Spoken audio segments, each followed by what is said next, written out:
C'est maintenant officiel, Azzedine Ounahi est olympien, le milieu marocain s'est engagé jusqu'en juin 2027 et était déjà présent à Marseille ce samedi pour assister au match contre Monaco. Très convoité depuis qu'il s'est révélé au mondial avec la sélection marocaine, il rejoint finalement l'OM pour un transfert estimé à 8 millions d'euros, plus 2 millions de bonus, bien loin donc des premiers montants qu'on entendait au lendemain de la Coupe du Monde. Dans cette vidéo, on va se demander si l'OM réalise un énorme coup en faisant venir Ounahi, et on se demandera aussi comment l'intégrer au système Tudor en revenant sur ses qualités et son profil. De votre côté, n'hésitez pas à me donner votre avis sur l'arrivée d'Ounahi dans les commentaires. Est-ce que d'après vous, c'est la recrue idéale pour ce que Tudor veut mettre en place? Ou alors à l'inverse, est-ce que vous avez quelques doutes? J'attends vos avis en commentaire. On commence tout de suite cette analyse en se demandant comment il va s'intégrer au style de jeu mis en place par Tudor. Est-ce qu'il va apporter tout de suite ou est-ce qu'il lui faudra une période d'adaptation? Alors à ce niveau-là, on est plutôt tranquille parce qu'il a déjà passé une saison et demie en Ligue 1 avec de très belles prestations à la clé, alors qu'il sortait d'une saison à Avranches en National.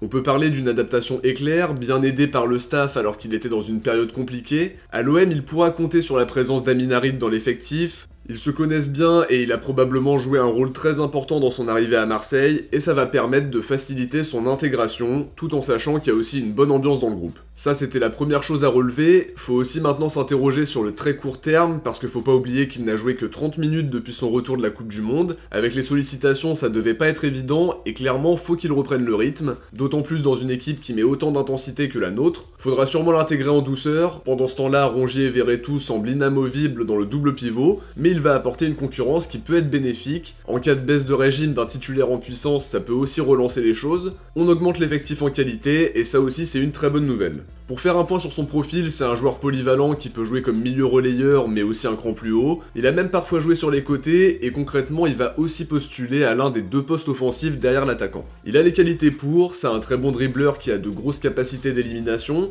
qui a une bonne vision de jeu, et par rapport au style Tudor c'est vraiment très compatible, parce qu'il compte pas ses efforts, il peut être à la récupération et très vite amorcer une transition rapide, il enchaîne les courses progressives, et c'est typiquement le joueur qui te fait gagner des mètres en portant le ballon, qui sait provoquer et qui donne le tempo. En termes de projection, c'est vraiment intéressant, et sur l'aspect technique, c'est vraiment fort. Ce qui lui manque, c'est l'aspect statistique. Alors évidemment, il a joué souvent un cran plus bas avec le SCO, mais il a les qualités pour se montrer plus décisif et encore plus impactant sur le plan offensif. En tout cas, c'est aussi un joueur qui a une très bonne mentalité, qui a connu des galères et qui sait d'où il vient. Il fait finalement le choix de la continuité en venant à Marseille alors qu'il était sollicité par Naples, qui a d'ailleurs un excellent projet et qui ne cesse d'impressionner cette saison. Il a toutes les qualités pour s'imposer à Marseille. Je pense que l'idée de la direction, c'est de l'installer progressivement sur la deuxième partie de saison, avant de le mettre titulaire l'an prochain. Guendouzi pourrait recevoir une offre importante l'été prochain, parce qu'apparemment la porte est fermée dans le Money Time, et l'arrivée d'Ounahi vient finalement anticiper ça. Dans le même temps, Pape Gueye va être prêté à Séville, Ounahi le remplace donc numériquement, à moins d'une recrue surprise de dernière minute. On améliore l'effectif en qualité, en attirant un joueur très convoité en Europe, tout en préparant l'avenir, et ça montre aussi qu'on est de plus en plus ambitieux sur le marché des transferts, parce qu'avant c'est le genre de joueur qui nous aurait échappé. Faudra quand même un peu de patience pour qu'il puisse prendre ses repères tactiquement parlant, sachant que le style Tudor n'est pas simple à assimiler. Il y a beaucoup d'attentes placées en lui vis-à-vis des performances extraordinaires qu'il a faites à la Coupe du Monde, notamment contre l'Espagne où il a été adoubé par Luis Enrique. Comme on l'a dit, il aura quand même besoin de reprendre le rythme, mais aussi de trouver ses repères. Il a au moins l'avantage de connaître un peu la Ligue 1 et d'avoir pris de l'expérience au mondial, c'est-à-dire au très haut niveau. Une très bonne recrue d'après moi, qui peut apporter maintenant, mais qui est aussi un joueur pour l'avenir. Sur l'aspect économique maintenant, on parlait en intro d'un transfert de 8 millions plus 2 millions de bonus, un montant plus que raisonnable par rapport aux montants qui circulaient depuis le mondial et qui ont été présentés par le directeur de la communication du SCO comme des fake news.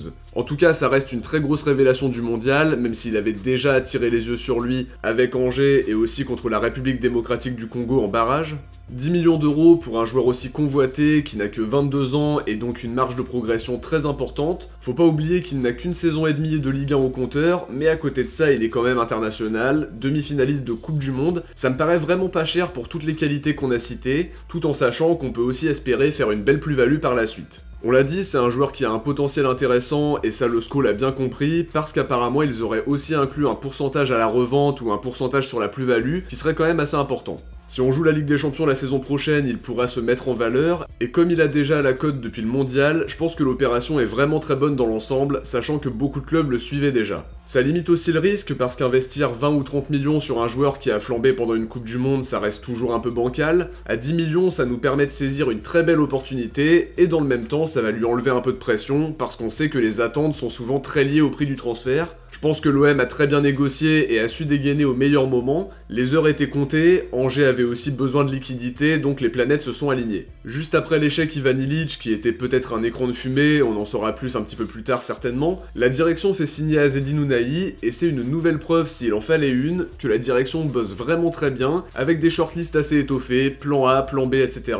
Concernant son salaire, on n'a pas eu d'informations précises là-dessus pour le moment. Il était autour de 70 000 € par mois à Angers, et ça a très certainement été revalorisé à son arrivée à l'OM. Je pense que ça reste un deal raisonnable à tous les points de vue, ça a beaucoup de sens sportivement, et je pense qu'on réalise un gros coup sans trop se ruiner non plus. En tout cas, pour conclure cette analyse, je pense que l'OM a frappé un très gros coup sur le marché des transferts, notamment face à la concurrence de clubs comme Naples qui tournent très bien comme équipe, Leicester et même le Barça qui était vaguement cité en novembre. Ounahi a finalement fait le choix de la continuité en Ligue 1, mais dans un club qui se veut plus ambitieux que celui dans lequel il était jusqu'à présent, un choix que je trouve vraiment cohérent dans une logique de progression dans sa carrière. Angers n'a pas réussi à faire une vente exceptionnelle, mais le joueur n'a pas été surévalué non plus par rapport à l'effet Coupe du Monde. Je trouve ça vraiment cohérent sur pas mal de points, alors évidemment il faudra réussir à le mettre en valeur et voir à quel poste il sera installé. Est-ce que ce sera pour jouer dans le double pivot ou alors un cran devant? On en saura plus dans les prochains jours, mais il apportera au moins une solution dans deux secteurs de jeu différents, ça ne peut qu'être bénéfique pour Tudor et son staff. Pape Gueye est sur le point d'être prêté à Séville pour les 6 prochains mois, sans option d'achat, avant de peut-être envisager un transfert définitif en fin de saison, probablement selon le verdict du tribunal arbitral du sport dans le litige avec Watford. Guendouzi a des prétendants en première ligue qui pourraient se décider à passer à l'action dès le mercato d'été parce que ça semble un petit peu juste pour le mercato d'hiver, à moins d'une approche impossible à refuser dans les ultimes heures. Rongier vient de prolonger, mais ses bonnes performances peuvent aussi attirer les prétendants, même si son nom n'a pas encore été cité parmi les départs potentiels.